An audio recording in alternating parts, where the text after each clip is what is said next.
जो पुस्तक के प्रकाशक होते हैं उनके वाचिक स्वागत के बगैर कार्यक्रम अपने उस गति को प्राप्त नहीं करता है, गतिशील नहीं होता है। तो वाचिक स्वागत के लिए मैं आईबीयू के निदेशक एवं बनाए जीवन प्राणवान के प्रकाशक आदरणीय देवेंद्र पवार जी से निवेदन करता हूं कि आप वाचिक स्वागत हमारे गणमान्य अतिथियों एवं लेखक और सभी सम्मानित यहाँ पर उपस्थित जनों का करें।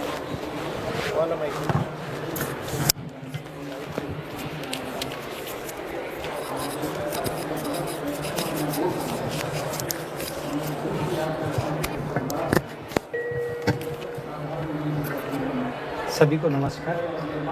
आदरणीय मुकुल जी, आदरणीय योगेश भैया जी,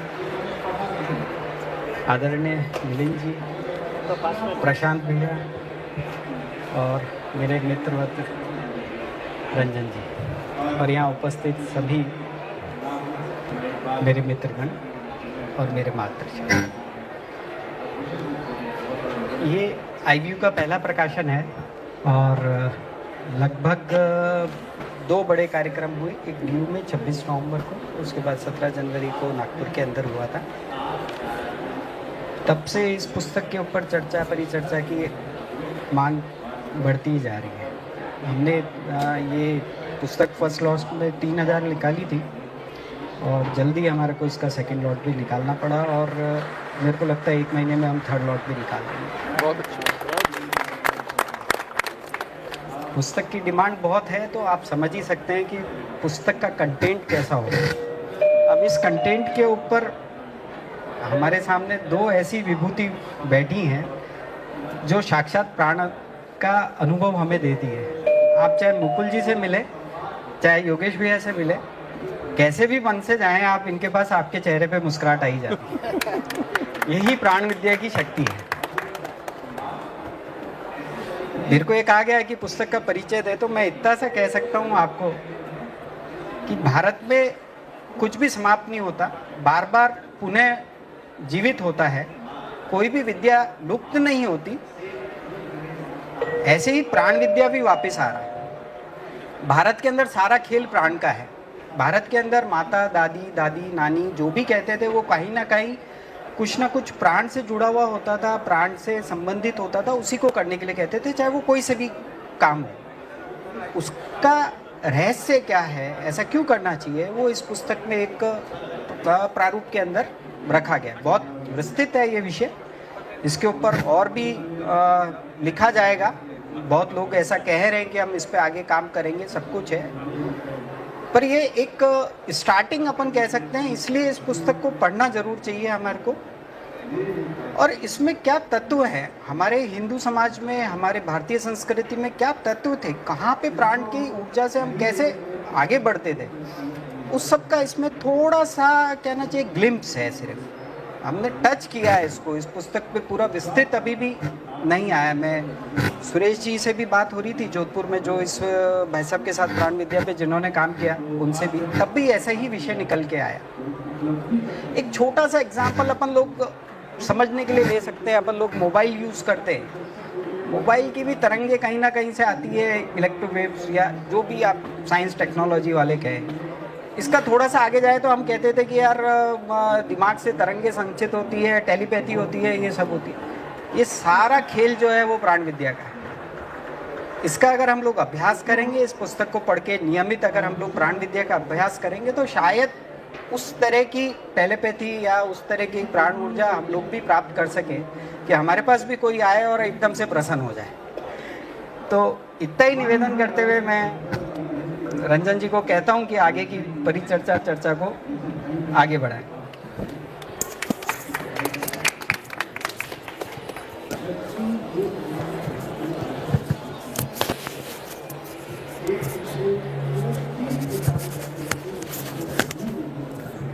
तीन गणमान्य विभूतियाँ अन्य जिनको स्वागत करना है, ऐसा प्रशांत जी ने हमें निर्देशित किया है। हमारे बीच में प्रोफेसर शंभुनाथ सिंह जी, कुलपति तेजपुर विश्वविद्यालय, उपस्थित हैं। मैं उनके स्वागत के लिए प्रशांत जी से निवेदन करता हूं कि आप उनका स्वागत एवं अभिनंदन करें। ही अर्थ होता है, बिना तिथि बताया है। पक्के अतिथि हो आप।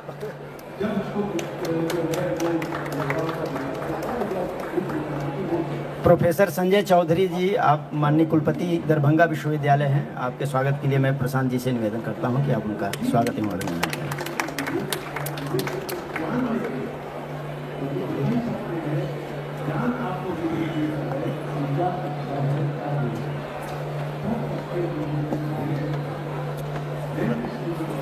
आदरणीय प्रोफेसर आर.के. सिंह जी, कुलपति पाटलिपुत्र विश्वविद्यालय पटना, आप यहाँ उपस्थित हैं। आपके स्वागत के लिए प्रशांत जी से निवेदन है। हमारे मध्य हमारे दिल्ली विश्वविद्यालय पुस्तकालय अध्यक्ष डॉक्टर राजेश सिंह जी उपस्थित हैं। आदरणीय डबास जी उपस्थित हैं। अन्य सुरेश गोहे जी हैं। अन्य बहुत चर्चित चेहरे यहाँ पर दिख रहे हैं।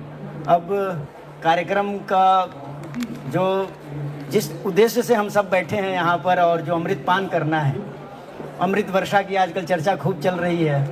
पाप कटेंगे सबकी चर्चा चल रही है। आज सब हम इस चीज़ों को सुनेंगे और मैं अब ये माइक और जो अब जिस विषय पर चर्चा चलना है वो आदरणीय कुलपति जी के को समर्पित करता हूँ। और आप इस पुस्तक की जो ग्रंथ चर्चा है उस पर अपना मंतव्य देते हुए आप अपने इसकी आवश्यकता है साथ में प्रश्नों को और अपनी चर्चा को आगे बढ़ाएं। आदरणीय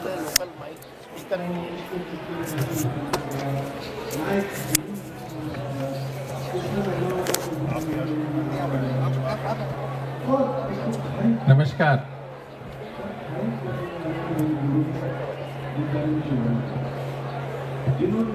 आदर और सम्मान के योग्य आदरणीय मुकुल कनिटकर जी, जो मेरे मित्र भी हैं और इस पुस्तक के लेखक भी हैं, प्रोफेसर मिलिंद सुधाकर मराठे जी,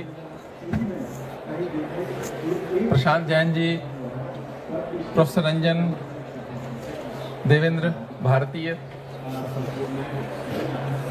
राजेश सिंह जी, विश्वविद्यालयों के कुलपति professor Shambhunath Singh ji, professor Sanjay, professor Singh, professor Joshi और बहुत सारे जो विद्वान यहाँ पर हैं, मैं आप सभी का स्वागत करता हूँ। मुकुल कनिटकर जी से मेरा बड़ा पुराना आत्मिक परिचय है, मित्रता है। तो जब इस पुस्तक को मैंने देखा तो मैं समझा कि मुकुल कनिटकर जी को जैसा मैं जानता हूँ और जैसा इनका मन है वैसा इस पुस्तक में आएगा ही। ये सबके भले के लिए काम करते हैं तो इनकी लिखी पुस्तक सबके भले के लिए काम करेगी ही। ऐसा मानते हुए जब ये मेरे पास ये पुस्तक आई तो मैंने इसको पढ़ना शुरू किया। तो जो प्रस्तावना है बड़ा इंटरेस्टिंग, ये शुरू करते हैं कि जानो तो मानो। कितनी अच्छी बात है कि भाई पहले जान लो, समझ लो और उसके बाद मानना, मेरे कहने से मत मानना। वैसे ऐसा नहीं है, हम सारे यहाँ बैठे इनके कहने से भी मान लेते बात को जो कह रहे थे। वैसा नहीं है कि हमें इनके कहने पे भरोसा नहीं है, पर इन्होंने लिखना शुरू किया कि जानो तो मानो। क्या है कि ये इनका भरोसा भी है, कॉन्फिडेंस भी है और शायद नई पीढ़ी के लिए और हम सब के लिए जरूरी भी है। क्योंकि होता क्या है, जब भी कभी प्राचीन विद्या की बात होती है, भारतीय ज्ञान परंपरा की बात होती है, भारत की सनातन परंपरा की बात होती है, तो पहले मन में आता है, प्रश्न आ जाता है। एक प्रश्न, दूसरा प्रश्न, तीसरा प्रश्न। ये मानव का स्वभाव है, भारत के लोगों का बहुत सारा बड़ा स्वभाव है। और यदि कोई बात हिंदी में लिखी है, संस्कृत में लिखी है, किसी और भारतीय भाषा में लिखी है, तो अपने मन में स्वाभाविक रूप से 5 प्रश्न एक्स्ट्रा आ जाते हैं कि ये है भी नहीं है, अरे पता नहीं क्या है। लेकिन यदि कोई इंग्लिश में अच्छी सी बात लिखी आई है तो हमारा मन प्रश्न नहीं करता, हम मानते हैं कि उसमें लिखा है तो सही लिखा होगा। बहुत सारे कारण रहे, ऐसा हमारा मन बना। तो मैं जब इसको देखने लगा, मैंने कहा ये तो बात सही है कि मानो तो जानो। तो ये तो कह रहे हैं कि पहले प्रैक्टिस करो। इन्होंने पहले प्रैक्टिस करी, उसके भाव को जिया, उस भावना को जिया और उसके बाद इस पुस्तक को लिखने का पहले प्रयास किया और उसके बाद में पूरी तरह से पुस्तक लिखी। सबको इससे कुछ ना कुछ मिलता है, सिर्फ दृष्टि चाहिए। अपनी अपनी दृष्टि, अपनी समझ है। टीचर क्लास में पढ़ाता है, टीचर तो वही है, अलग अलग स्टूडेंट्स अलग अलग तरीके से उसको रिसीव करते हैं उसकी बात को, और उसी कारण से एक अलग उसका प्रभाव पड़ता है। तो ये जो मूल है कि श्रद्धा का भाव, यदि आप श्रद्धा रखते हैं तो आपको बहुत जल्दी बहुत अच्छे से उसका प्रभाव आएगा। तो मुकुल जी, आपने इस पुस्तक को जिया है और उसके बाद इसको लिखने का प्रयास किया है। आपके मन में बहुत सारी बात आती होगी कि कैसे इम्पैक्ट होगा, कैसे लोग इसको लेंगे, कैसे चलेगी। तो मैं आपसे ये पूछना चाहूंगा कि सबसे ज्यादा जब फीडबैक आया आपको तो किस चीज पे आया कि मजा आ गया इस बात में करने से? यहाँ से हम बात शुरू करेंगे कि आपको क्या लगा कि जब लोगों ने कहा, आपके मन का भाव अलग हो सकता है, एक विद्यार्थी का अलग हो सकता है, तो सबसे ज्यादा मजा कहाँ आया कि किसी ने कहा जी ये मैंने किताब पढ़ी तो मेरे अंदर ये परिवर्तन आ गया। जैसे मैंने इनको कहा था एक बार कि जब ये पढ़ी ना तो मैंने घर के ना सारे पर्दे खोलने शुरू कर दिए। उससे पहले क्या था, मैं घर में सारे पर्दे ना बंद रखते थे, यार ये धूप ना आ जाए, धूप आएगी तो बहुत दिक्कत है, और लाइट जलाते हैं, पर्दे बंद करते हैं। मैंने पढ़ी तो मैंने क्या कहा, हमने तय किया घर में यार सुबह सुबह पर्दे खोलेंगे, यहाँ से तो क्या है सूर्य का प्रकाश आएगा, वो क्या है कि प्राण ऊर्जा है वो आएगा। तो यहाँ से एक छोटा सा परिवर्तन जिसका व्यापक प्रभाव हमारे घर के कमरों पे पड़ा, फिर लोगों पे पड़ा, फिर मनों पे पड़ा। ऐसे न जाने कितने इनके पास फीडबैक आए होंगे। तो मुकुल जी शुरू करते हैं बात को आप। धन्यवाद योगेश जी। क्या है कि ये विषय चला, पहले अभ्यास हुआ, किताब बाद में आई, और केवल मैंने ही नहीं, सहस्त्रों 5000 लोग, जो भी सहस्त्रों लोगों ने किया। और जब मैंने कहा कि नाक को पकड़ना नहीं है और दाहिने बाएं श्वास को नियंत्रित करना है, ये जब सूचना दी तो जो लोग वहाँ उपस्थित थे उनने बाद में आकर के वाकई होता है। अरे मैंने कहा होता तो है ही, अभी तक आपने प्राणायाम के नाम पर श्वासायाम ही किया है, और अंग्रेजी वाले ईमानदार है, वो ब्रीदिंग एक्सरसाइज ही कहते हैं, वो प्राणायाम कहते ही नहीं है, वो ब्रीदिंग एक्सरसाइज कहते हैं, श्वासायाम ही कहते हैं। तो जब आप दाहिनी नासिका को दबा करके बाएं से ले रहे श्वास, तो आपने तो नाक दबा ही दिया, तो बेचारे को इधर से ही जाना है, कोई अवसर ही नहीं रखा। लेकिन जब आप मन से नासिका को नियंत्रित करते हैं, मन से संदेश देते हैं कि आप दाहिनी नासिका से ही श्वास लेना है, तो मन शरीर को नियंत्रित कैसे करेगा? मन और शरीर को जोड़ने वाला है क्या? मन और शरीर को जोड़ने वाली जो ऊर्जा है वही प्राण है। तो ये जो राइट नॉस्ट्रिल ब्रीदिंग हुआ बिना नाक दबाए, वो हुआ प्राण के शक्ति। लेकिन जब पहली बार करता है तो उसको लगता है चमत्कार हो गया, नाड़ी शुद्धि कर रहे हैं, बाएं से लीजिए, दाहिने से छोड़िए, और नाक मत दबाइए, हाथ मत लगाइए। तो पहला चमत्कार तो यहाँ पर होता है। बाद में जब मुद्राओं का अभ्यास करते हैं, तो मुद्राओं का अभ्यास करते समय विभिन्न मुद्राओं का अभ्यास करते हैं, चिन्ह मुद्रा का अभ्यास करते हैं, तो हम सब लोग चिन्ह मुद्रा करते हैं ध्यान मुद्रा के नाम से, और जो उंगलियां दबा देते हैं, और दोनों उंगलियां दबा करके और ध्यान में लगता है जितना ज़्यादा उंगली दबाएंगे उतना मन कॉन्सेंट्रेट करेगा। जबकि वास्तविकता में मुद्राओं का खेल ही व्यान प्राण को नियंत्रित करने के लिए। जो अभी देवेंद्र जी कह रहे थे योगेश जी के बारे में, आप लोग भी जानते हैं योगेश जी और मेरे बारे में उसने कहा, क्योंकि हम अभी मंच पे बैठे, लेकिन आप लोग भी जानते हैं अपने जीवन में भी ऐसे अनेक लोग हैं जिनको मिलकर के एकदम लगता है अरे पता नहीं क्या। लेकिन जैसे मैं ग्वालियर में था, तो वहाँ ग्वालियर में एक बहुत वरिष्ठ प्रचारक थे, उस समय 90 वर्ष की आयु थी, तराणेकर जी। तो दिन भर बड़े कठिन परिस्थिति में गया था मैं, वहाँ विचित्र स्थितियाँ थी, तो दिन भर भटकने के बाद, और जून के महीने में गर्मी में झुलसते हुए दिन भर भटकने के बाद शाम को जाकर के 5 मिनट कोई बातचीत नहीं होगी, वो तो बेड रिडन जैसे ही थे, उनके बिस्तर के पास जाके 5 मिनट बैठ जाओ तो गंगा नहाए जैसा लगता था। ये मैं हमेशा कहता था। ये प्राण विद्या का अभ्यास करने के बाद पता चला ये क्या था, ये उनका ऑरा था, जिसको हम ऑरा शब्द प्रयोग करते हैं। हम सबका ऑरा है, और वो ऑरा यानी ये व्यान प्राण है, जो शरीर के चारों ओर शरीर से बाहर निकल रहा है, और मुद्रा में उसको नियंत्रित किया जाता है। तो चिन्ह मुद्रा में बिना तर्जनी और अंगूठे का स्पर्श किए, अभी बीच में दूरी है और मैं कर रहा हूं, नहीं जानो तो मानो, इसलिए आप भी करके देख लो। एक बार ये चिन्ह मुद्रा करके देख लो, दूर से दोनों उंगलियों को पास लाइए, और आंखें बंद करके भी कर सकते हैं, आंखें खोल के भी उसको बिना देखे, और जहां लगे स्पर्श हो गया वहां रुकिए, और जब आंखें खोल के देखेंगे तो पता चला स्पर्श तो हुआ नहीं, दूर है। अब ये बीच में क्या है? ये बीच में व्यान प्राण है। अब थोड़ा दूर खींचिए, थोड़ा पास लीजिए, चूंटी भरे जैसा, हवा में चूंटी भरे जैसा कीजिए तो आपको महसूस होगा आकर्षण विकर्षण, अट्रैक्शन रिपल्शन महसूस होगा। ये व्यान प्राण है। अब जब अभ्यास में दूसरा चमत्कार यहाँ पर होता है, अरे ये तो पता ही नहीं था। और ये इतना ही नहीं, जब आप नियमित अभ्यास करने लगते हैं, और ये तो बिना अभ्यास के, अभी तक आप लोगों ने तो रोज अभ्यास किया नहीं है, लेकिन पहले प्रयास में ही हो गया, क्योंकि ये है, कुछ नया नहीं लिखा है मैंने, जो है उसको ऋषियों ने देखा। उसको ऋषि शब्द का ही अर्थ है जिसने ऋत को देखा। ऋत यानी सृष्टि का जो रिदम है, अंग्रेजी का रिदम शब्द ऋत से ही आया है। ऋत यानी सृष्टि के में व्याप्त जो तत्व है उसका जो साक्षात्कार करता है। इसलिए फिर अंग्रेजी में बड़ा सुंदर शब्द है ऋषि के लिए, सियर। ऋषि को सियर कहते हैं, बिकॉज ही सीज। ऋत को देखा उसने, और ऋत को देखा यानी इन आंखों से देखने वाली बात नहीं है, वो साक्षात करने वाली बात है, realisation.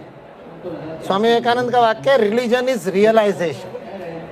Religion is neither belief nor faith. You don't need to believe, you don't need to have faith. अब आप देखिए हम कितना उल्टा समझ करके चल रहे हैं कि धर्म तो श्रद्धा पर ही निर्भर है, हम मान के चलते हैं। लेकिन अरविंद श्रद्धा को डिफाइन करते हैं जब उत्तर मिलने की निश्चिति के साथ प्रश्न पूछा जाता है, तब वो श्रद्धा है। प्रश्न ना पूछना श्रद्धा नहीं है।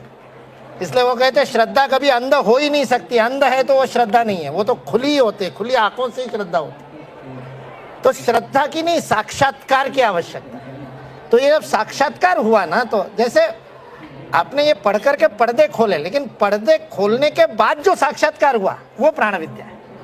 वो साक्षात होना प्राण विद्या है। तो भारतीय संस्कृति के जितने सारे परंपराएं हैं, जितनी सारी मान्यताएं हैं, जिनको हम ऊपर से अर्थ न पता होने के कारण, अपने अभ्यास की कमी और अपने अज्ञान के कारण अंधविश्वास कहते हैं। मैं फिर वाक्य को दोहराता हूँ, हमको पता नहीं है, हमने अभ्यास नहीं किया, हमने साक्षात नहीं किया, हमने आंखें अभी ध्यान से खोली नहीं, इसलिए हम जिनको अंधविश्वास कहते हैं उनमें से भी अधिकतर अंधविश्वास नहीं है, सुपरस्टिशन नहीं है, उनमें भी प्राण विद्या का रहस्य है।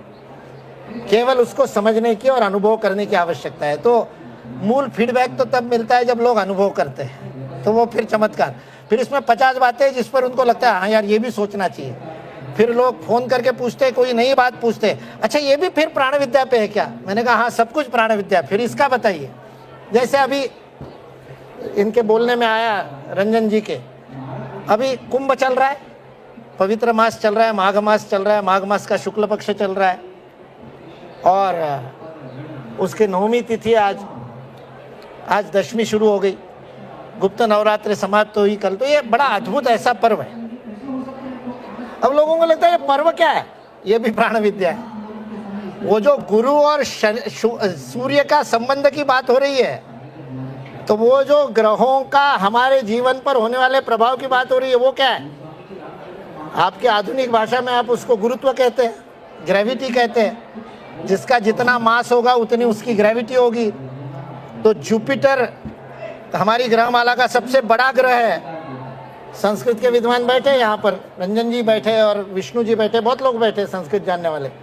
गुरु शब्द का अर्थ ही होता है बड़ा। गुरु का विलोम लघु है, जो छोटा है वो लघु, जो बड़ा है वो गुरु। अब हमारे ऋषियों ने उस बृहस्पति को नाम, बृहस्पति ग्रह को नाम गुरु क्यों दिया? क्योंकि उसका गुरुत्व सर्वाधिक है, यानी उसका प्राण शक्ति सर्वाधिक है। और उस प्राण का मूल दाता जो है वो सूर्य है।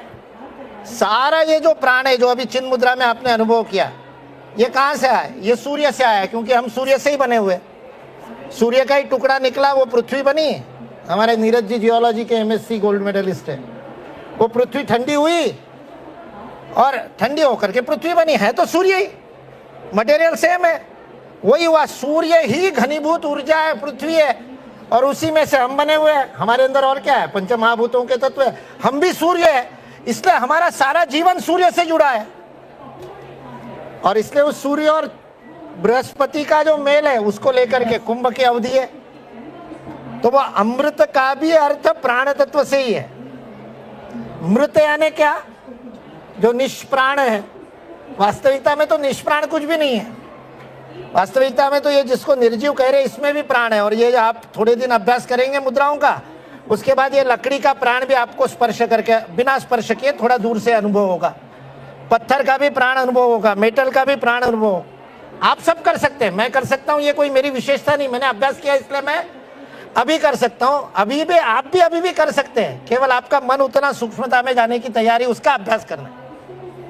तो निष्प्राण कुछ भी नहीं है। लेकिन हम क्या कहते हैं, जीवन चला गया, प्राण चला गया, यानी क्या गया? सूर्य से उसका जो जीवित संबंध है, चेतना यानी सूर्य से प्राण का संबंध, अचेतन यानी सूर्य से प्राण का संबंध समाप्त होना। ये तो अमृत का भी अर्थ वही है, अमृत भी उस सूर्य की चेतना को जीवित करने का। इसलिए गंगा जी में डुबकी लगाने से अमृत स्नान, उसको अमृत स्नान इसलिए कहा क्योंकि वहां की प्राण शक्ति वो है। वो एक रील में देख रहा था, बड़े आजकल ये लॉजिक, हर चीज में लॉजिक ना, तो वो के पाप कैसे कटेंगे, कर्म का फल तो मिलेगा ही, आपने छल किया तो फल मिलेगा, ऐसा करके वो रील में बड़ा सुंदर उसने कवित्व में बोला। तो इसलिए गंगा में डुबकी लगाओगे तो भी आपका जो आपने गलत काम किया होगा तो उसका फल तो भुगतना पड़ेगा। ये लॉजिक दिया, बात तो ठीक है, एकदम लॉजिकल लगती है। बहुत सारे लोग आजकल लॉजिकल बोलते तो लगता है हाँ यार सही कह रहे, राम ने ऐसा किया, बड़े बड़े बड़े लोग महाभारत में और रामायण में ये फर्क।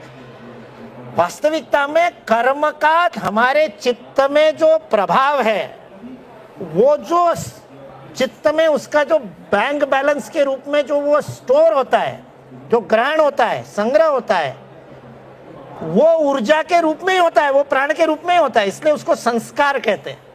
हम कहते हैं बच्चों पे संस्कार डालो, संस्कृत वाले फिर बताएंगे, संस्कार शब्द का अंग्रेजी शब्द है इम्प्रेशन। उसमें उपनिषदों में उदाहरण है कि चांदी का कोई आपके पास पात्र है, वो चमक रहा है, आप जैसे उसको पकड़ते हो तो आपकी उंगली के फिंगरप्रिंट संस्कार उसके ऊपर पड़ जाता है। वैसे ही हमारे कर्म करते समय जो भाव है, उन भावों का संस्कार चित्त में प्राण ऊर्जा के रूप में ही स्थिर होता है। इसलिए गंगा जी में डुबकी लगाने से वो ठीक होता है, उसका चार्जिंग, उसका अलाइनमेंट, उसका डिस्चार्जिंग वो ठीक होता है।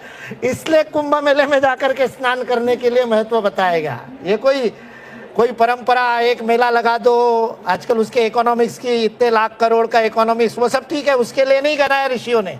ऋषियों ने प्राण विद्या के इस तत्व को समझ करके, इसलिए वो नागा साधु कहाँ कहाँ गुफाओं में रहने वाले, जिनके शरीर के ऊपर कोई असर नहीं पड़ता किसी भी ऋतु का, वो नागा साधु भी इस समय आकर के गंगा जी में डुबकी लगाते, क्योंकि ये अद्भुत अवसर है जिस समय वो सारे जो संस्कार है, शुभ और अशुभ, उभय सुकृत दुष्कृत, गीता कहती है, दोनों को हटाना है।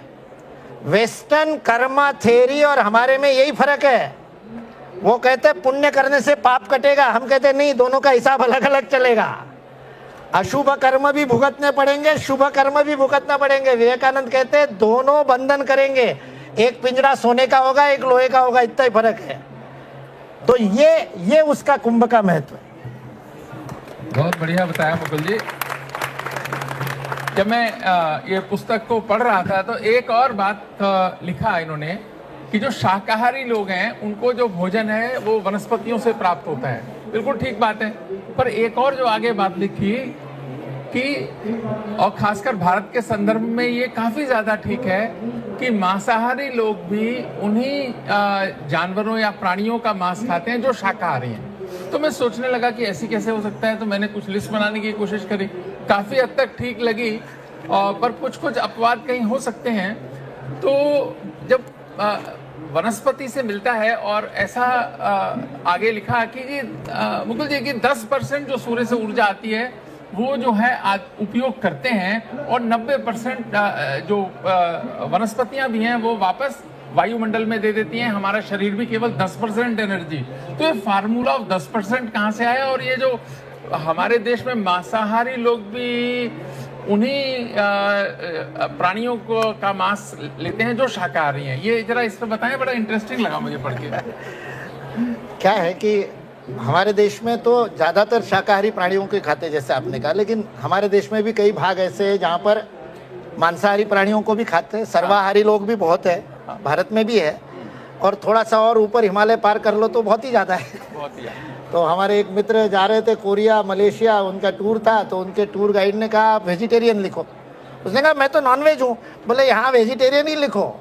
तो बोले क्यों? बोले आपको या भारत में जिसको आप नॉनवेज कहते हो वो वहाँ वेज में मिल जाएगा, लेकिन नॉनवेज में जाओगे तो खाना ही नहीं खा पाओगे, ऐसी ऐसी चीज़ें वहाँ पर होती है, सांप और केचुए और पता नहीं क्या क्या।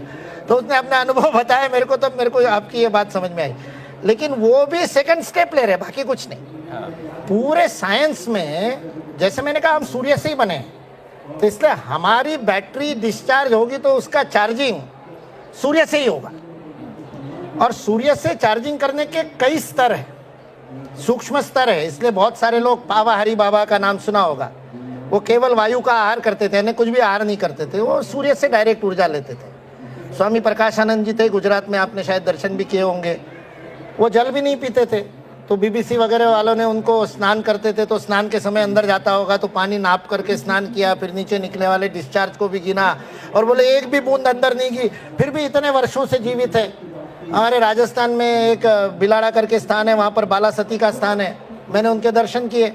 वो बालासती का कहते हैं कि वो दिन में केवल एक पान खाती थी, पूरे दिन में एक पान खाती थी और बढ़िया एकदम रहती थी। उन्होंने एक विड़े का जो पान होता है तांबुल, वो खा करके उनको प्राण शक्ति मिलती थी। तो बड़ा आश्चर्य होता था ये ऐसा कैसे होता है। जब प्राण विद्या को समझा तो पता चला कि सूर्य से डायरेक्ट प्राण लेने की भी विधिया है, और अनेक। और फिर मैंने कह रहा हूँ ना, जैसे ये चिन्ह मुद्रा का अनुभव है, वैसे बहुत थोड़े अभ्यास से आप भी कर सकते हो। ये प्राण विद्या का नियमित आप अभ्यास करने लगोगे, और अभी आईवी वालों ने शुरू भी कर दिए, उसके कक्षाएं लगाना भी शुरू कर दिया इन्होंने। अभी ऑनलाइन सुबह चल रही है 6 बजे से कक्षा, प्रशिक्षकों की कक्षा, क्योंकि पिछले 8-10 वर्षों में हमने पूरे देश भर में हजारों प्रशिक्षक तैयार कर दिए जो प्राण विद्या की कक्षा ले सकते हैं। यहाँ भी डबाज जी बैठे, हमारे सुरेश गोहे जी बैठे जिन्होंने मंत्र किया, ये सब लेते हैं। जब आप 10 दिन 15 दिन भी अभ्यास करने लगोगे तो आपको ऐसा अनुभव होगा कि आपका आहार कम हो गया। पहले जितनी ऊर्जा के लिए आपको 2 रोटी खानी पड़ती थी, अब 1 रोटी में मिलने लगा। ये तो हम सबका सामान्य है, और जिन ऋषियों ने उसको और आगे ले गए उनको 1 भी रोटी खाने की जरूरत नहीं, ये स्थिति बन जाती। सूर्य से ही ऊर्जा मिलेगी। तो प्रकृति ने उसकी क्या व्यवस्था की? प्रकृति की व्यवस्था प्रकाश संश्लेषण, फोटोसिंथेसिस। प्रकाश को संश्लेषित यानी बांध दिया गांठ के रूप में वनस्पति ने, और हम अपने अंदर उसका विश्लेषण करते हैं, एनालिसिस करते हैं। हमारे शरीर में जिसको हम पाचन क्रिया कह रहे हैं, जिसको जीर्णत्वम कहते हैं संस्कृत में, तो उसी से अजीर्ण कुजीर्ण ये सारे आयुर्वेद में आए। तो उसको जीर्ण करना यानी क्या? उस अन्न में से ऊर्जा को बाहर निकालना, ये काम शरीर में होता है। उसके लिए 2 काम होते हैं, एक तो हमारा आमाशय उसका रस बनाता है, ग्राइंडिंग का काम करता है, फिर रक्त में जो आयरन है उसके साथ मिलकर के वायु से हम उसका मिलन होता है फेफड़ों में, और वहां ऊर्जा मिलती है। ये बायोलॉजी हम सबने 6ठी 7वीं में पढ़ी है। होता क्या है, भारत की सभी भाषाओं में जिस वायु के कारण ये ऊर्जा अन्न से निकलती है, जिसको अंग्रेजी में ऑक्सीजन कहते हैं, भारत की लगभग सभी भाषाओं में उसको क्या कहते हैं? प्राणवायु, क्योंकि वो प्राण तत्व को निकालता है। ये एक ही प्रोसेस है विश्व के सभी प्राणियों के लिए। अब जो डायरेक्टली इसको शाकाहारी है, वो वनस्पति के फोटोसिंथेसिस से इकट्ठा हुआ जो संश्लेषित अन्न है, प्राण है, उसको ग्रहण करते हैं। तो उसको एक ही स्टेप है, उसका एनालिसिस करना है। उस पत्ते को बकरे ने खाया, बकरे को आपने खाया, तो 2 स्टेप हो गई। और जो बकरे को खाने वाले को खा रहे, उसको 3 स्टेप करनी पड़ रही है, लेकिन ऊर्जा तो वनस्पति से ही मिलेगी। अब शाकाहारी सीधा खा रहे, मांसाहारी ऐसा खा रहे। अब आप सोच लो, अपने अंदर के विश्लेषण को अधिक कष्ट देना है तो मांसाहार करो, कम कष्ट देना है तो शाकाहार करो। भारत में तो दोनों को मना नहीं किया। बहुत अच्छी बात कही। और एक और बात है कि आपने कहा कि खाना जो है उसकी आवश्यकता कम हो जाती है, और खाने का भी तो अपना एक आनंद है। आखिर व्यक्ति के जीवन में 3 वक्त खाना खाना है और उसमें सुख आ रहा है, तो सुख के लिए जीवन है ये। और भारतीय ज्ञान परंपरा में इसका भी बहुत ग्लोरिफिकेशन है। तो आप अगर खाना ही कम करवा दोगे खाने का लोगों का, तो न जाने कितने सारे लोगों को परेशानी होगी। इसकी फ्लिप साइड है सारे मामले की। क्योंकि खाने के सुख जो है वो रोज है, और प्राणवायु से जो सुख आ रहा है वो कितना आ रहा है उसके लिए तो बहुत जरूरत है। ये तो बिना करिए करे अपने को आनंद आ रहा है इसमें। खाना कम होगा, आनंद कम नहीं होगा। ज्यादा खाने के बाद जो दुख होता है वो कम होगा। ये भी ठीक है। एक और जब बात आपने बहुत अच्छी कही, और मेरे को देख के लगता है कि कम होगा। नहीं, एक और बात बहुत मुकुल जी आपने अच्छी कही कि जो संकल्प है ना वो पॉजिटिव लेने चाहिए। हम क्या होता है कि पहली तारीख आई, 1 जनवरी आई तो सोचते हैं कि आज 4 संकल्प लेंगे कि मैं क्रोध नहीं करूंगा, मैं जो है अब जो है इसको तंग नहीं करूंगा, ऐसा नहीं करूंगा। तो इसमें लिखते हुए लिखते हैं कि संकल्प में कभी नहीं होना चाहिए। संकल्प जो है पॉजिटिव होना चाहिए, प्रोग्रेसिव होना चाहिए, आगे बढ़ने वाला होना चाहिए। तो उसके जो सेंटेंस फॉर्मेशन है इसका इतना क्या प्रभाव पड़ता है कि आपको लगता है अगर हम कह रहे हैं क्रोध नहीं करेंगे तो क्रोध नहीं करेंगे, और एक है कि मैं खुश रहूंगा, तो इसके प्रभाव का प्राणवायु से कैसे इसका असर आ जाता है। और आपने इसको बड़ा प्रमुखता से लिखा है। मेरे को भी लगा कि वैसे तो ठीक ही लिखा है, पर फिर भी आपको क्यों लगता है? क्योंकि मैं मानता हूं कि मैं मान रहा हूं कि जो आप कहते हो ठीक ही कह रहे हो। नहीं, मानो मत जानो। क्या है कि जो है ना, जिसको है कहते हैं, है के लिए संस्कृत का शब्द है सत। सत यानी होना, असत यानी ना होना। तो भगवत गीता के 2 अध्याय का श्लोक है, ना सतो विद्यते भावो ना भावो विद्यते सतः उभयोरपि दृष्टोन्तः। वही तत्वदर्शी है। तत्वदर्शी कौन है? जिसको ये दोनों बातें समझ में आती है। क्या दोनों बातें? सत का कोई अभाव नहीं है और असत का कोई भाव नहीं है। मैं आपको पूछूं कि इस मेज के ऊपर, यहाँ 2 मेज रखे हैं हमारे सामने, मैं आपको पूछूं कि इस मेज के ऊपर क्या क्या रखा है? सत है, क्या क्या है? आप सूची बना दोगे। 3 स्मृति चिन्ह रखे, 2 शौले रखिए, इतनी पुस्तकें रखिए, इतनी बोतलें रखिए, इतने माइक रखे, पूरी सूची बन जाएगी। अब मैं आपको पूछूं कि क्या नहीं रखा है? इस मेज पे क्या नहीं रखा है? अनंत संभावना है। डेफिनेट आंसर नहीं दे सके, फाइनाइट आंसर नहीं दे सकते, क्योंकि ना सतो विद्यते भावो। असत का कोई भाव ही नहीं है, असत का कोई अस्तित्व ही नहीं है, नहीं का कोई अस्तित्व ही नहीं है। साइंस वाले, हमारे साइंस वाले बैठे, इसलिए साइंस का उदाहरण दे रहा हूं। 100% वैक्यूम क्यों नहीं बना पाए फिजिक्स अभी तक? 100% ब्लैक बॉडी क्यों नहीं बना पाए? 100% ब्लैक बॉडी नहीं बना पाए, केवल प्रकाश की कमी को अंधकार कहते हैं। प्रकाश ना होना ये शब्द यदि कोई प्रयोग करेगा तो फिजिक्स वाला कहेगा नहीं, ऐसे तो स्थिति नहीं बनती।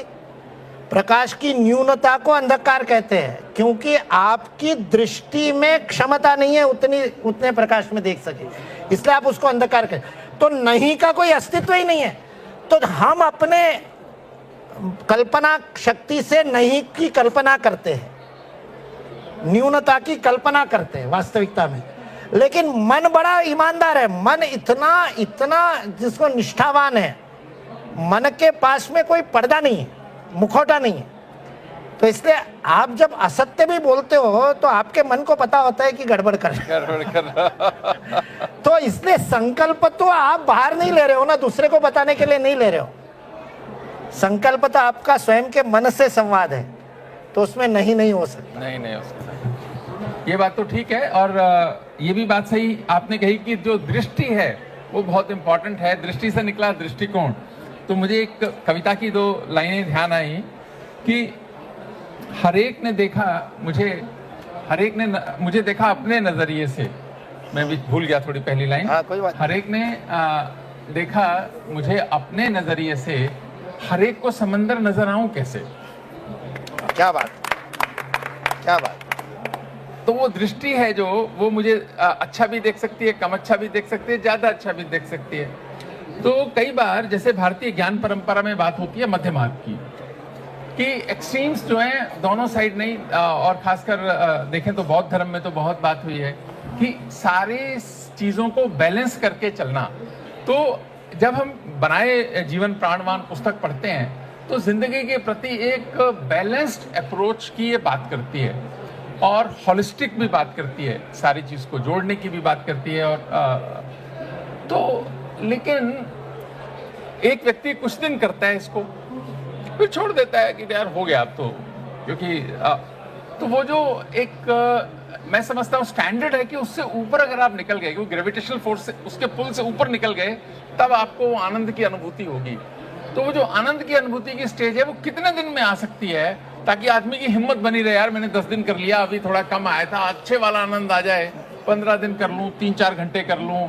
तो आपका अनुभव क्या कहता है कि आप हम सबको जो यहाँ पर हैं उसको थोड़ा एडवाइस कर सकते हैं कि ये जो स्टेज है वो कैसे और जल्दी आती है? तो रामकृष्ण परमहंस के पास एक व्यक्ति गया और उसने कहा शिष्य ने कि आप बताते हो बातें सुनते हैं तब तो बड़ी अच्छी लगती है, लेकिन क्या करे आती नहीं है, हो नहीं पाता है। और बोले क्यों नहीं हो पाता? बोले बहुत पुरानी आदतें हैं ना, छूटती नहीं है। ये वाला उसका प्रश्न था। तो ठाकुर ने उसको उल्टा प्रश्न पूछा। बोले एक गुफा है, अंधियारी गुफा है, और 10,000 वर्ष से अंधियारी है। 10,000 वर्ष से उसमें प्रकाश नहीं गया तो एकदम अंधेरा है। और दूसरी गुफा है जिसके अंदर अभी अभी कुछ दिन पहले भूस्खलन हुआ, कोई आकर के पत्थर ऐसे लग गया कि वो गुफा पहले अंधेरी नहीं थी, अब अंधेरी हो गई। वो 10 दिन पुरानी है अंधेरा उसका, और एक का अंधेरा 10,000 वर्ष पुराना है। तो बोले किसका अंधेरा जल्दी खत्म होगा? हेलो। तो शिष्य ने कहा कि उसमें क्या है, एक दीपक जला दो तो 10,000 वर्ष पुराना अंधेरा भी दूर हो जाएगा और 10 वर्ष पुराना भी अंधेरा दूर हो जाएगा। आनंद तो बाइनरी है, कंप्यूटर साइंस वाले है ना, 0-1 है, वो खटका है, वो खटका दबाव और आनंद है। आनंद बाहर कहीं नहीं है, यही आसपास है। प्रधानमंत्री रहेंगे क्या? मेरे को ऐसे ही, अभी तो आजकल तो सभी खुद खेचू आ गए, सबके हाथ में कैमरा आ गया तो खुद खेचू हो गए सब लोग। खुद खींचू समझ में आ गया ना, अंग्रेजी में सेल्फी कहते हैं। अपन तो अपनी भाषा में बोले ना, तो सारे खुद खींचू हो गए। लेकिन पहले जब वो फिल्म वाली फोटोग्राफी थी तो वो ध्यान रखना पड़ता था 24 ही आएंगे, तो उस समय फोटोग्राफी का बड़ा आनंद आता था। तो मेरे को तब से, लेकिन मेरे मित्र मेरे हाथ में कैमरा नहीं देते थे क्योंकि मैं प्रकृति की फोटो खींचता था। बोले सारी फिल्म बर्बाद कर दी, हमारा एक भी फोटो नहीं आया। तो अभी भी मेरे मोबाइल में आप देखोगे तो मनुष्यों के फोटो बहुत कम होंगे और मेरे तो बिल्कुल ही नहीं होंगे, लेकिन लगभग रोज सूर्योदय का फोटो मैंने खींचा है, लगभग रोज। और एक बार ऐसे ही बहुत सारे प्रिंटेड फोटो लेकर के हम बैठे थे, जोधपुर की घटना है, तब मेरा जोधपुर का दायित्व था, तो वहाँ पर तो एक एक देख रहे थे, ये नैनीताल की फोटो है, ये कहाँ के हिमालय है, सूर्योदय के भी बहुत सारे फोटो थे। सारे कार्यकर्ता कहते ये कहाँ का की फोटो ली, सोनी जी साथ में थे। सोनी जी ने कहा अरे क्या सूर्य, एकदम उनके मुंह से हाँ उपनिषद का आनंद निकल गया। आनंद तो चारों तरफ बह रहा है भाई, आनंद तो है, सूर्योदय तो रोज होता है, रजाई छोड़नी पड़ती है आनंद लेने के लिए, उसके लिए अभ्यास करना पड़ता है। इसलिए बहुत दिन अभ्यास करने से होगा ऐसा कुछ नहीं है। जिस क्षण वो झटका लग जाएगा ना, अभी चिन्ह मुद्रा हो गई ना तो पता चल गया, तो ये इतना भी पर्याप्त है। स्मरण दिलाना पड़ता है क्योंकि बिजी लोग है ना, तो वो इम्पोर्टेंट बातें भूल जाते हैं। भगवान को भी पता था, इसलिए हमारे शरीर में कुछ बातें स्वचालित है और कुछ हमारी ऐच्छिक है। अभी मैं बोल रहा हूँ, वाणी ऐच्छिक है, मैं तय कर रहा हूँ इसलिए बोल रहा हूँ, मैं तय कर रहा हूँ इसलिए हाथ ऊपर उठा रहा हूँ, लेकिन मेरा हृदय धड़क रहा है, अपने आप धड़क रहा है, मेरा पचन तंत्र अपने आप चल रहा है, मेरे मस्तिष्क से सारा जो स्नायुविक तंत्र है वो अपने आप चल रहा है। तो मैं मजाक में कहता हूँ भगवान को पता था कि आप लोग इतने बिजी होने वाले हैं, तो इम्पोर्टेंट काम भगवान ने अपने हाथ में रखे। बोले इस पे ऊपर छोड़ दूं तो धड़काना भूल जाए, दिल धड़काना, इसलिए वो मैं धड़का लेता हूँ। ये आनंद तो सतत बह रहा है, हमको विस्मरण होता है बिजीनेस में, वो थोड़ा सा रोज सुबह शाम स्मरण कर ले तो 24 घंटे हर बात में आनंद मिलेगा।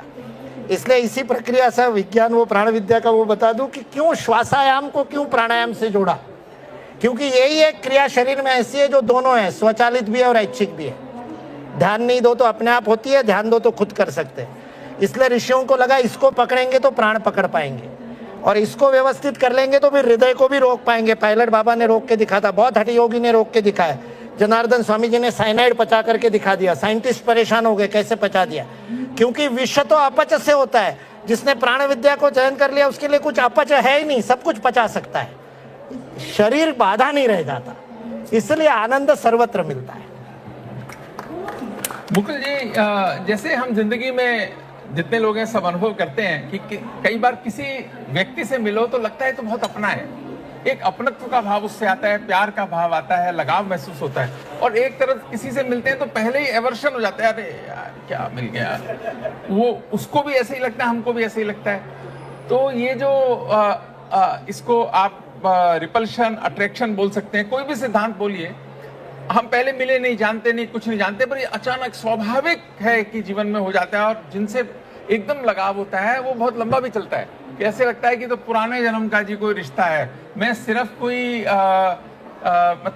मैं ये हर तरह से कह रहा हूँ, इन दो इंसानों के बीच की बात कर रहा हूँ मैं, ऐसा होता है। इसमें सिर्फ मेल फीमेल की बात नहीं कर रहा हूँ। हाँ। बहुत लगता है कि बहुत अपना है, बहुत अच्छा है, तो ये भी कोई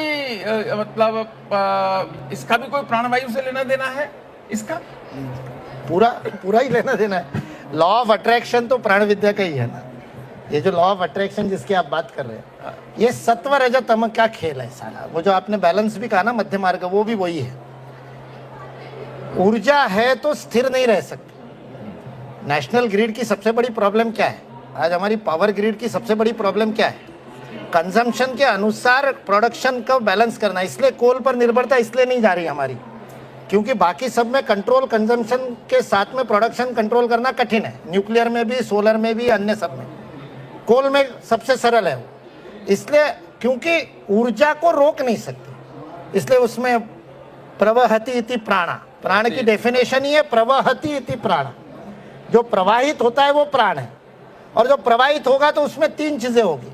anything that flows, anything that moves, ये तीन बातें होगी उसमें। एक तो दिशा होगी, उसमें 10 दिशाएं तो आई है, पर उसमें भी 360 × 360 है, स्फीयरिकल विचार करना पड़ेगा। दिशा है।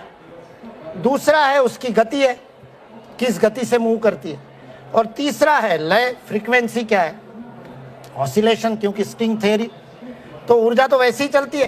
तो आप ये तीनों का मिलकर के प्राण के गुणों को समझा ऋषियों ने, और इस आधार पर कहा कि जो ज्यादा घनीभूत है, यानी जिसकी गति कम है, जिसकी फ्रीक्वेंसी बड़ी है, मतलब जिसका घेरा बड़ा है, और जिसके लय थोड़ी सी डिस्टर्ब भी है, यूनिफॉर्म नहीं है, ऐसे को उन्होंने कहा कि ये तामसिक है। तो वस्तुओं में भी कहा कि ये तामसिक है।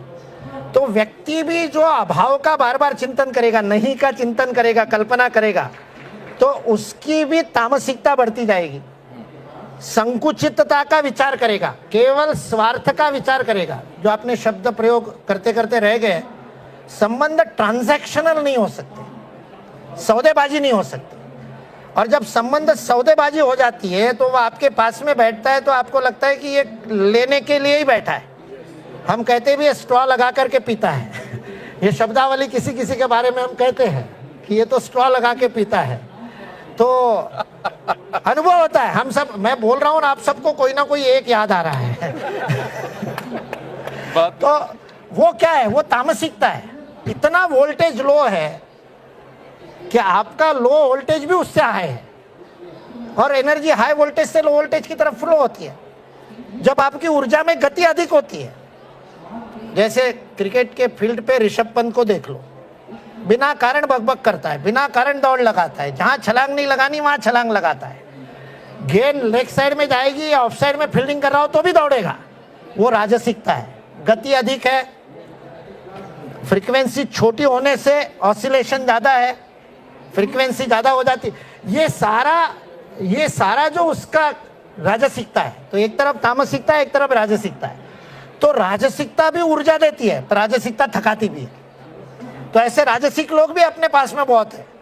मैंने सब जानते हैं इसलिए ऋषभ पंत, विराट कोहली जैसे नाम लिए हैं, लेकिन हमारे पास भी, हमारे परिवार में, हो सकता है किसी को लग रहा हो ये मेरा वर्णन कर रहे हैं, मैं भी बिना कारण ऐसे देखना, वो बैठे रहेंगे तो पैर हिलेंगे उनके। इतनी ऊर्जा है कि वो स्थिर नहीं रहने। प्रवाहित इति प्राण, प्रवाहित होता है वो। जो अनावश्यक प्रवाहित होता है वो राजसिकता है, उसकी गति अधिक है। जो आवश्यक है वहां भी प्रवाहित नहीं होता, वो तामसिक है। दोनों थकाते हैं। एक ऊर्जा पी करके थकाता है, एक ज्यादा बम्बार्डिंग करके थकाता है। अरे नहीं भाई, चुप रहे भाई, ऐसा लगता है अच्छा गया, हाँ शांति हो गई, वो राजसिक है। एक राजसिक भी परेशान करता है, एक तामसिक भी। मध्यम मार्ग है सत्व। बढ़िया। ऑप्टिमम अंग्रेजी का शब्द है optimum. Optimum use of energy for ultimate result, not maximum. Maximum शब्द नहीं प्रयोग किया, क्वांटिफिकेशन नहीं, qualitatively ultimate, nobly ultimate result के लिए जब आप कम से कम ऊर्जा का उपयोग करते हैं तो वो सत्व होता है, वो मध्य मार्ग है। ऐसे व्यक्ति के साथ मजा आता है, ऐसे व्यक्ति के साथ लगता है यार घंटों बैठो कोई पता ही नहीं चलेगा, बात भी ना करो तो उसके साथ बैठने से ही आनंद आता है। और जैसा इन्होंने कहा, वो केवल मेल फीमेल वाली बात नहीं है, मित्रता भी ऐसे ही लोगों से टिकती है। 4 मित्र बैठे, क्या किया, 4 मित्र 2 घंटे बाद देखेंगे तो बहुत ज़्यादा बात भी नहीं की होती है। आजकल तो सब अपने अपने ही मोबाइल में लगे रहते हैं, फिर भी साथ बैठने से वो सात्विकता आपको एनरिच करती है। आपको ऐसा अनुभव होता है कि इनके साथ बैठने से मैं कुछ और अधिक समृद्ध होकर के निकला, वो सात्विकता है। हम अपने आप को ही देखें, दूसरे को बाद में देखें, हम सत्व रज तमस के किस स्तर पे हैं, तो फिर हमसे लोग, वो कहा ना, किसी की मुस्कुराहटों के लिए हम, मतलब किसी के लिए मुस्कुराहट का हम कारण सात्विक होंगे तो बन पाएंगे, वो मध्यम मार्ग है। बहुत अच्छी बात है मुकुल जी, पर हमारे दिल्ली में यदि शाम को बोले कि आज शाम को बैठ लेते हैं, उसका और भी मतलब निकल जाता है कि आज शाम को बैठ लेते हैं। वो भी प्राण विद्या से जुड़ा है। वो भी सांध्य योग है, वो भी प्राण विद्या से ही जुड़ा है। सांध्य योग है वो भी। पर एक बहुत अच्छी बात है कि जाकी रही भावना जैसी, प्रभु मूरत देखी तिन तैसी। तो ये जो पुस्तक है बनाए जीवन प्राणवान, अगर हमारी भावना जो है इसके लिए अच्छी है तो बहुत अच्छे रिजल्ट देगी, और यदि हम कम भावना से देखेंगे, सशंकित मन से पढ़ेंगे तो उसका कम प्रभाव पड़ेगा। लेकिन सही बात तो यह कि प्रैक्टिस करने की ज़रूरत बहुत है। प्रैक्टिस करेंगे तो ही इसका जो असल जो पर्पस है, जो लिखा है, मूल जो भाव है, वो हमारे नज़दीक आ पाएगा। मुकुल जी, लास्ट कमेंट के लिए मैं आपको आमंत्रित करूंगा कि आप और हम हमारे लिए, हम सब के लिए, और जो लोग इसको बाद में देखेंगे इस कार्यक्रम को, उनके लिए आप जो कहना चाहेंगे लास्ट। मुझे लगता है शंकालु लोगों को भी दीजिए, उनको भी पढ़ने दीजिए, क्योंकि ये लिखी इसी स्टाइल में है कि शंका वाले भी उसको शंका का निरसन करने के लिए पढ़े और शंकाएं लें। आप भी पढ़ेंगे, आपके मन में भी और प्रश्न जगेंगे, आप पूछिएगा प्रश्न। उसमें ईमेल आईडी और सब दिया है जिस पे आप प्रश्न भेज सकते हैं, और आप में से कई लोग मेरा नंबर भी जानते हैं, व्हाट्सएप भी कर सकते हैं प्रश्न, क्योंकि प्रश्न से ही ज्ञान आगे बढ़ता है। हमारा प्रश्न उपनिषद है, हमने प्रश्न को रोका नहीं है, हमने प्रश्न कैसे पूछना चाहिए इसका साइंस डेवलप किया हमारे ऋषियों ने। इसलिए गीता का भी 3रा अध्याय होता ही नहीं यदि अर्जुन प्रश्न न पूछता। जो बताना है वो तो 2रे अध्याय में खत्म कर दिया है कृष्ण ने। 3रे अध्याय में कृष्ण को प्रश्न पूछा, जायसी चेत कर्मणस्ते यथा बुद्धि जनार्दन तत्किम कर। ज्ञान अधिक महत्वपूर्ण है तो कर्म में क्यों धक्का दे रहे हो, ये प्रश्न पूछ करके ही शुरुआत हुई। इसलिए श्रद्धा अश्रद्धा, इसीलिए कहा ना, जानो तो मानो, बिना मान करके तो इस किताब को पढ़ो ही मत। मान करके तो इस किताब को पढ़ने की आवश्यकता ही नहीं। अयोध्या जी में जब रामलला की स्थापना के समय लोग थे तो इतने बड़े बड़ी हस्तियां जिनके अपने अपने ही स्वनाम धन्य, जो हमेशा अपने ही मस्ती में रहने वाले और चारों तरफ से मीडिया से घिरे रहने से हमेशा जिनको कॉन्शियस रहते कि हमको क्या करना है, वो भी स्वयं को भूल गए, रोने लगे, हंसने लगे, नाचने लगे, चिल्लाने लगे। हम में से भी जो लोग गए होंगे बाद में भी, 22 को नहीं गए होंगे, बाद में गए होंगे, या जितनी भी बार जाओगे, मैं अभी पिछले रविवार को भी था, पिछले रविवार को भी रामलला के दर्शन करके आया। जितने लोग आ रहे थे, कुंभ के कारण भीड़ भी बहुत थी तो लाइन भी बड़ी थी, तो फटाफट निकाल रहे थे। उसके बावजूद एक क्षण के लिए भी रामलला के आंखों से आंखें मिलते ही लोगों के आंखों में आंसू आ रहे थे, पता नहीं चल रहा था क्या हो रहा है। 10वीं बार 15वीं बार देखने वाले का भी मन ऐसे भावना से, श्रद्धा अश्रद्धा की बात ही नहीं है, अनुभूति होती ही है। आप नहीं मानोगे तो भी सूर्य उगना थोड़ी बंद कर देगा। आप कह दोगे मैं नहीं मानता, तो मत मान भाई। शंका ले, और शंका लेकर के सुबह जल्दी उठ करके देख ले उगा कि नहीं उगा। खुद सोते रहोगे, कहोगे सूर्य नहीं उगा, तो नहीं चलेगा ना। इसलिए यह जानने की प्रक्रिया है, और जानने की प्रक्रिया में शंका को मना नहीं किया है, लेकिन शंका पे रुकना नहीं है। कई बार जिज्ञासा संदेह के रूप में उत्पन्न होती है, संशय के रूप में उत्पन्न होती है। व्यक्ति जिज्ञासा को संशय में रख करके भूल जाए और उसको अभिव्यक्त ना करे, और आज के जगत में उत्तर देने वाले भी नहीं है। माँ ने बताया ऐसा करो, लेकिन क्यों करो पूछा तो बिचारी को भी नहीं पता था। सहस्त्र वर्ष के संघर्ष काल में, 1000 वर्षों के संघर्ष में हम क्यों को भूल गए। हमने टेक्नोलॉजी बचाए रखी, साइंस रह गया। इसलिए हमने प्राण विद्या पर भी काम इसीलिए शुरू किया कि पिछले 150-200 वर्ष में इसमें कोई प्रामाणिक कार्य नहीं हुआ, और उसी के कारण जो ज्ञान परंपरा पे अभी एनईपी इतना कह रही है, तो भारतीय ज्ञान परंपरा पे सब लोग काम कर रहे हैं, लेकिन उसका मूल फिर प्राण विद्या में है। प्राण विद्या जागृत हो जाएगी तो वो ज्ञान परंपरा वास्तविकता में काल सुसंगत तरीके से आचरित हो जाएगी, आचरण में आ जाएगी, व्यवहार में आ जाएगी, और पूरा साइंस बदल जाएगा जिस दिन वास्तविकता में हम प्राण को मापने का यंत्र बना लेंगे। और वो संभव है, क्योंकि प्राण सूक्ष्म होगा लेकिन वह जड़ ही है, वह मन जैसा नहीं है कि अनुभव नहीं किया जा सकता, वो इंद्रिय गम्य है। इसलिए इंद्रियों से व्यान प्राण का अनुभव हो रहा है, आंखों से देख सकते, स्पर्श से अनुभव कर सकते। ऐसा होने के कारण एक दिन उसका यंत्र बनेगा। बहुत लोगों ने काम किया नाड़ी परीक्षा का, पुणे में हमारे एक वैज्ञानिक ने यंत्र बनाया। रशियन साइंटिस्ट किरलियन ने बायो फोटोग्राफी शुरू की, जिसमें बायो एनर्जी की फोटो निकलती है।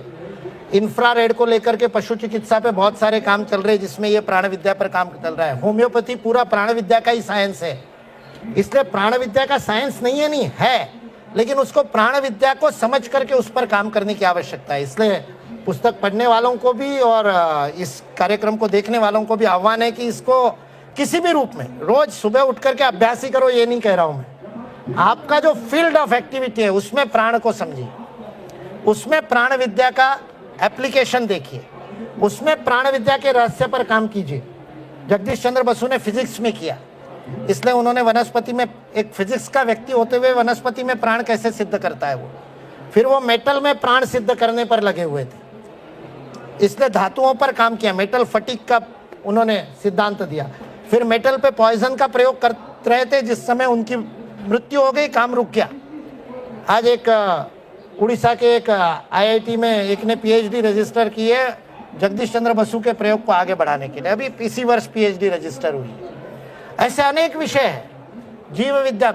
जो आपका विषय हो, आपका विषय सोशियोलॉजी है, वो प्राण विद्या पर आधारित है। आपका विषय पॉलिटिकल साइंस है, प्राण विद्या पर आधारित है। सात्विक राजनीति, तामसिक राजनीति, राजसिक राजनीति, जो आपका विषय है उसमें प्राण विद्या का एप्लीकेशन है। इसलिए केवल सुबह उठ करके ये मुद्राओं का अभ्यास करने तक ये सीमित नहीं है। आप शाम को भी कर सकते हैं, रात को भी कर सकते हैं, क्योंकि मध्य रात्रि भी एक संधि है। इसलिए महाशिवरात्रि आएगी, वो रात्रि का उत्सव है, दीपावली रात्रि का उत्सव है। इसलिए हमारे यहाँ 24 घंटे का महत्व है, इसलिए उसको हम समझें और इसके ऊपर काम करें, यही इसका उद्देश्य। नहीं, एक सवाल और लेंगे, लेकिन उससे पहले मेरे मन में एक और बात आई। किसी को फिर पूछना चाहता हाँ, जो लोग पूछना चाहेंगे 5-7 मिनट और कर सकते हैं। मुकुल जी, एक बात बताओ कि ये सब करके उम्र भी बढ़ेगी क्या? क्या है कि व्यक्ति अपने जीवन को बढ़ाना चाहता है, अच्छा रखना चाहता है, क्वालिटी ऑफ लाइफ बढ़ाना चाहता है, और अभी तो बहुत सारी किताबें भी आने लगी, वेस्टर्न वर्ल्ड में बहुत रिसर्च हो रही है कि उम्र कैसे बढ़ाई जाए, और खाली उम्र ही ना बढ़ाई जाए, उसकी क्वालिटी ऑफ लाइफ भी बढ़ाई जाए कि अपन मस्ती से रहते हुए लंबे समय तक जिए, खुश रहें। तो इसमें थोड़ा फर्क पड़ता है क्या? पूरा ही फर्क पड़ता है और पूरा समृद्ध जीवन जी सकते हैं। केवल लंबा नहीं, जीवन लंबा भी होगा और समृद्ध भी होगा। इसलिए हमारे जो वेद मंत्र है वो जीवेम शरद शतम से शुरू होता है। हम 100 वर्ष जिए, शरद मतलब शरद ऋतु को 100 बार देखे, वसंत को भी देखे, अभी वसंत चल रहा है, 100 वसंत देखे। केवल वहीं नहीं रुका ऋषि ने कहा इस प्राण विद्या को अपने जीवन का, आचरण का स्टाइल बना दे, लाइफ स्टाइल बन जाए, और उसके लिए कुछ बदलने की जरूरत नहीं है, उसके प्रति दृष्टिकोण ठीक करने की जरूरत है। बहुत ज्यादा छोड़ने वोड़ने की जरूरत नहीं है। रामकृष्ण परमहंस के पास लोग जाते थे, मेरे को छोड़ना पड़ेगा, बोले नहीं छोड़ना नहीं पड़ेगा, पकड़ना पड़ेगा। बोले किसको? तो बोले ईश्वर को पकड़ लो, बाकी छोड़ो कुछ मत। वो जो आप सांध्य रस कह रहे थे ना, वो बहुत बड़ा सुंदर उसका प्रसंग है। उनके पास में जो उनका जो एक शिष्य थे, वो बहुत बड़े नाटककार थे, आजकल के जैसे फिल्म वाले थे, तो सारी आदतें थे उनको, गिरीश बाबू, गिरीश चंद्र। और बाद में जाते समय ठाकुर विवेकानंद आदि, राखाल आदि सारे सन्यासी शिष्यों को बता के गए, अध्यात्म में कभी आपके अड़चन आ जाए तो गिरीश बाबू को पूछना। जिस व्यक्ति को सारे ऐब थे, जिसको व्यसन कहते सारे थे, ठाकुर ने उसको कहा कि तुम भगवान का नाम ले लिया करो। बोले नहीं ले सकता, ये सारी गड़बड़िया है। बोले भोजन से पहले ले लिया करो। बोले अभक्ष्य ही भक्षण करता हूँ, कैसे लूंगा। बोले सोने से पहले ले लिया करो। बोले उसका तो ठिकाना ही नहीं है, कब सोऊंगा, कहाँ सोऊंगा, किसके साथ सोऊंगा। ये उनके उत्तर है गिरीश बाबू के, बड़ा अद्भुत। तो ठाकुर ने कहा वो छोड़ने की कुछ जरूरत नहीं है, सिर्फ भगवान को पकड़ लो, पकड़ने की जरूरत है। वैसे जीवन बदलने के लिए और लंबाई भी बढ़ेगी और समृद्धि भी बढ़ेगी। इसलिए जीवेम शरदशतम, उसके साथ कहा श्रुणुयाम शरदशतम, कान खराब करके नहीं, अच्छे से 100 वर्ष तक सुने। ब्रूयाम, बोल सके। फिर कहा नंदाम, आनंद के साथ। मोदाम, दूसरे को भी आनंद देने वाले। नंदा में यानी खुद को आनंद मिलता है, मोदा में यानी जिसकी संगत में और आनंदित होते हैं, मुदित होते हैं, इसलिए मोदक कहते हैं उसको, जिसको खाने से आनंद मिलता है। तो मोदाम, और सबसे अंतिम बात तो इतनी अद्भुत है, अदीना श्याम शरदशतम। अदीना, दीन ना रहे। सबसे बड़ा आज के युग का सबसे बड़ा अभिशाप कुछ होगा तो दीनत्व है। अभिशाप, मैं इसको कह रहा हूं विक्टिमहुड। हर व्यक्ति अपने आप को विक्टिम मान रहा है, हर व्यक्ति अपनी स्थिति के लिए दूसरे को दोष दे रहा है, वो दीनता है। इसलिए ऋषि कह रहा है अदीना श्याम शरदशतम। इसलिए हम सब लोग अधीन होकर के जी सके, इसलिए प्राण विद्या है। इसलिए भारतीय ऋषियों ने जीवन के लाखों मार्ग बताए, साधना के अनंत मार्ग है। इसी प्रकार से करो, ये नहीं कहा, ये नहीं करोगे और ये करोगे तो गड़बड़ होगी, नहीं कहा।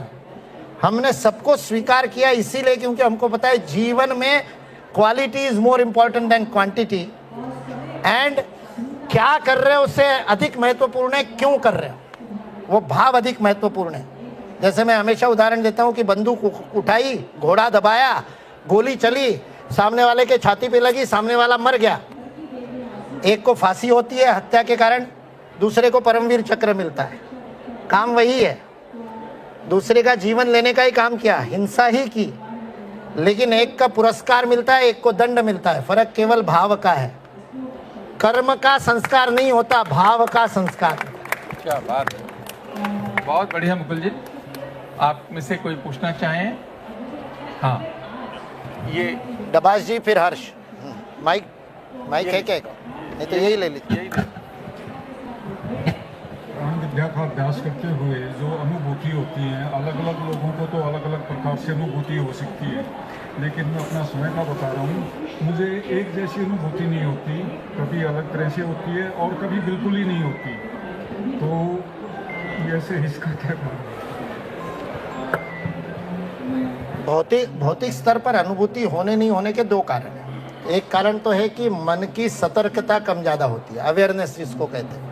तो कई कारणों से होता है। सबसे बड़ा कारण अपच है।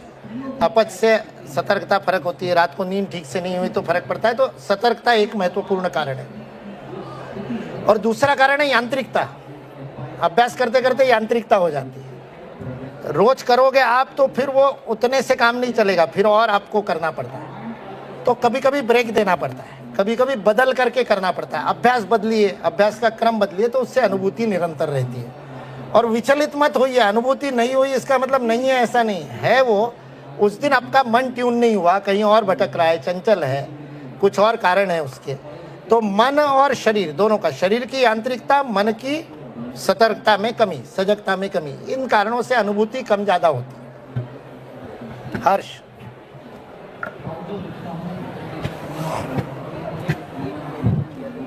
सर, मेरा प्रश्न यह है कि आर्टिफिशियल इंटेलिजेंस, जो कृत्रिम बुद्धिमत्ता के आने के बाद क्या हमारा प्राण विद्या के प्रति दृष्टिकोण जो है वो और व्यापक होगा या और सूक्ष्म होगा? और दूसरा सर कि ये दिल्ली में जो हम सूर्य के जो सन का जो साइकिल है उससे हम बहुत दूर होते जा रहे हैं। आजकल जो फ्लैट्स भी है काफ़ी छोटे छोटे आ रहे हैं, तो उससे कहीं ना कहीं ये बीमारियाँ और ये चीज़ें बढ़ रही है। इस पर आपका क्या विचार है? क्या परिस्थिति हमारे हाथ में नहीं होती, मनस्थिति हमारे हाथ में होती। आर्टिफिशियल इंटेलिजेंस तो जानकारियों का संग्रह और जानकारियों के संश्लेषण विश्लेषण की प्रक्रिया है।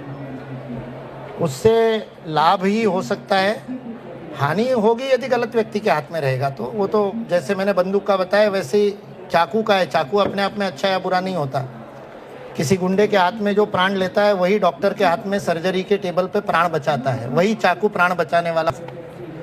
आर्टिफिशियल इंटेलिजेंस भी टूल है। उस टूल का जैसे उपयोग करेंगे, जिस काम के लिए उपयोग करेंगे, उस काम के लिए उसका उपयोग होगा।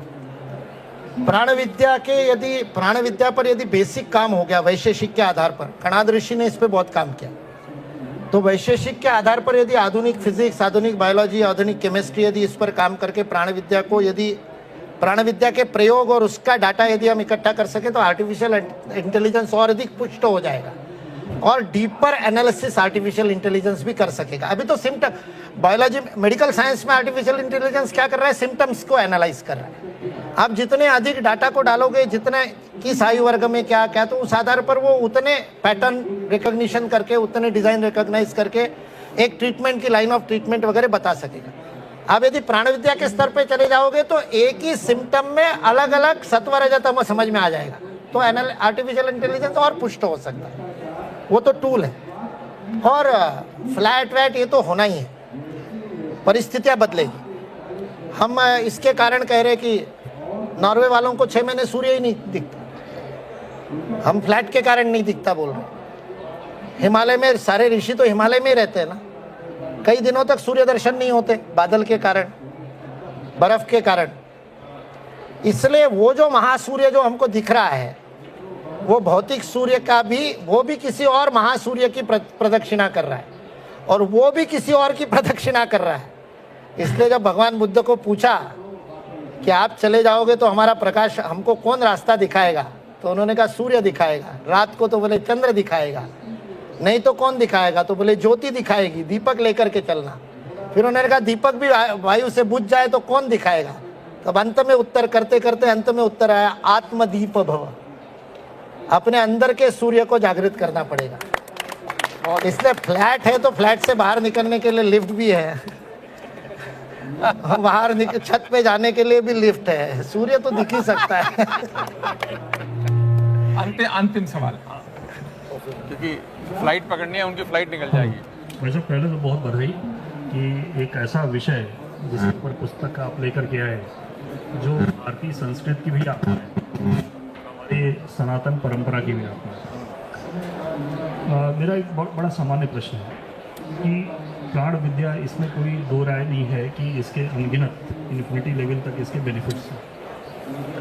क्या जो नक्षत्र होते हैं ना, हर व्यक्ति का जीवन उससे भी प्रभावित होता है, क्या नक्षत्रों का कोई प्रभाव इसके ऊपर पड़ता है? क्या मान लीजिए कि हम प्राण विद्या का अभ्यास बचपन से करते हैं और अलाइनमेंट करते चले जा रहे हैं, बहुत पॉजिटिव हैं, बहुत मेहनती हैं, तो नक्षत्र क्या इसको कहीं ना कहीं प्रभावित करते हैं? निश्चित रूप से करते हैं। सारा ज्योतिष विद्या प्राण विद्या पर ही आधारित है। इस पुस्तक में भी उसका थोड़ा सा ज्योतिष विद्या के बारे में थोड़ा सा दिया हुआ है। वास्तुशास्त्र, दिशा, स्थापत्य शास्त्र, भारत के जितने शास्त्र है, धनुर्वेद, जितने भारत के आयुर्वेद, रस विद्या, सारे भारत के शास्त्र प्राण विद्या पर ही आधारित है। तो नक्षत्र विद्या भी प्राण विद्या पर आधारित है। उसको समझेंगे, उस साइंस को समझेंगे तो वो समझ में आएगा। लेकिन हमारे जन्म का समय तो हमने तय नहीं किया, वो तो जिस समय जन्म हुआ, तो इसलिए उसको प्रारब्ध कहते हैं। ये सारा उस समय कौन से नक्षत्र थे से लेकर हम पिछले जन्मों में चित्त के अंदर कौन से इंप्रेशन, संस्कार लेकर के आए, प्रारब्ध को हम बदल नहीं सकते। हर्ष के प्रश्न के उत्तर में भी मैंने यही कहा था, परिस्थिति हमारे हाथ में नहीं, मनस्थिति हमारे हाथ में। उस प्रारब्ध की ओर देखने का दृष्टिकोण हमारा क्या है, तो वही प्रारब्ध उपयोग का हो जाता है। वही प्रारब्ध जो एक के लिए बाधा बनता है दीनत्व के कारण, विक्टिम मान करके। कर्ण और कृष्ण का उदाहरण है, सेम है। जन्म के साथ माँ ने छोड़ दिया, किसी और ने पालन किया, विमाता ने पालन किया, किसी और माँ ने पालन किया, यशोदा ने, उधर राधा ने। एक दीनत्व में रहा, एक अपनी बात के ऊपर विक्टिम मूड लेकर के रहा, तो वो कर्ण बना। एक अधीन हुआ, पराक्रम किया, तो उसी प्रारब्ध और उसी नक्षत्र को लेकर के उन्होंने पराक्रम कर दिया। भगवत गीता बताती, सारे विश्व को जीत लिया, विश्वरूप दिखा दिया। इसलिए अधीना श्याम शरद शतम बहुत महत्वपूर्ण है, वो हमारे हाथ में, वो नक्षत्र नहीं तय करते। बहुत बहुत आभार आदरणीय मुकुल जी। आज की चर्चा में हम सब ने अपने, मैंने कहा ना, अपने अपने तरीके से रिसीव करते हैं। तो अगर कम रिसीव किया है तो हम सोचे हम थोड़ा और प्राणवायु अपने अंदर लाएं। अधिक रिसीव किया है तो बहुत अच्छी बात है। तो आप सब आए, आपका भी बहुत बहुत आभार, बहुत बहुत धन्यवाद। मिलिंद पक्का कोई कमेंट आज अभी दो कुलपति यहाँ पर बैठे हैं और प्रशांत जी अभी स्वागत करेंगे। तो रविशंकर शुक्ल विश्वविद्यालय के आदरणीय कुलपति जी प्रोफेसर शुक्ल जी यहाँ उपस्थित हैं। मैं प्रशांत जी से निवेदन करता हूँ कि उनका स्वागत करें। और दिल्ली शिक्षक विश्वविद्यालय के कुलपति आदरणीय जोशी जी यहाँ पर बैठे हुए हैं, आपका स्वागत निवेदन करें। और हमारे बीच में आदरणीय महेंद्र जी भाई साहब उपस्थित हैं, जो शैक्षिक महासंघ के अखिल भारतीय संयोजक हैं। प्रशांत जी से निवेदन है कि आपका स्वागत करें। मनोज जी का भी करवाओ। मनोज जी अखिल भारतीय साहित्य, नहीं सबसे परिचय हो जाएगा, स्वागत का उतना ही उद्देश्य होता है।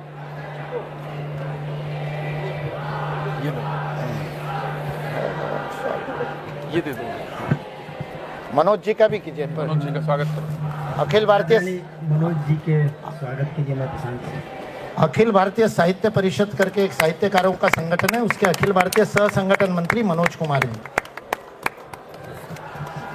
आपकी वापस आ। आज जितने प्रश्न यहाँ हुए वो किसी एक व्यक्ति के प्रश्न नहीं थे, न जाने कितने लोगों के ये प्रश्न थे, जो लाखों लोग करोड़ों लोग देश में आज ऑनलाइन माध्यम से सुन रहे हैं। और इस जो आज जितना ये प्रकाशन हो रहा है, उन बहुत सारे लोगों के प्रश्न थे जो आज आदरणीय लेखक ने बहुत ही उसको प्रभावशाली ढंग से उन प्रश्नों के उत्तर दिए। प्रश्नकर्ता और उत्तरकर्ता दोनों के जो संवाद थे वो हमें बहुत ही आह्लादित किया और सब लोग लाभान्वित हुए हैं। अब मैं इस कार्यक्रम के संपूर्ति के लिए और धन्यवाद ज्ञापन के लिए प्रशांत जी से निवेदन करता हूं कि कृपया धन्यवाद ज्ञापित करके इस कार्यक्रम के माननीय मुकुल जी, आपने हमें अपनी किताब की चर्चा के लिए मौका दिया, इसके लिए आपका सबसे बहुत बहुत धन्यवाद। आदरणीय कुलपति दिल्ली विश्वविद्यालय ने अपने व्यस्तम शेड्यूल में से इसके लिए समय निकाला, बहुत बहुत धन्यवाद। मिलिंद मराठे जी, आप तो होस्ट हैं, आपके कारण ये प्रोग्राम ये सब कुछ हो रहा है, इसके लिए। और आप बहुत सुंदर रूप से विश्व पुस्तक मेले को आपने हर बार एक नया रूप में बढ़ावा मिल रहा है, इससे बहुत बहुत आप बधाई के पास और बहुत बहुत धन्यवाद। देवेंद्र भाई साहब, आपने किताब बहुत अच्छे रूप से छापी और हमें इसके डिस्ट्रीब्यूशन का मौका दिया, इसके लिए आपका बहुत बहुत धन्यवाद। कई यूनिवर्सिटीज़ के कुलपति महोदय, महेंद्र जी भाई साहब, यूनिवर्सिटी लाइब्रेरी जी, सब वरिष्ठ लोग यहाँ आए, इस परिचर्चा में भाग लिया, उन सबका बहुत बहुत धन्यवाद।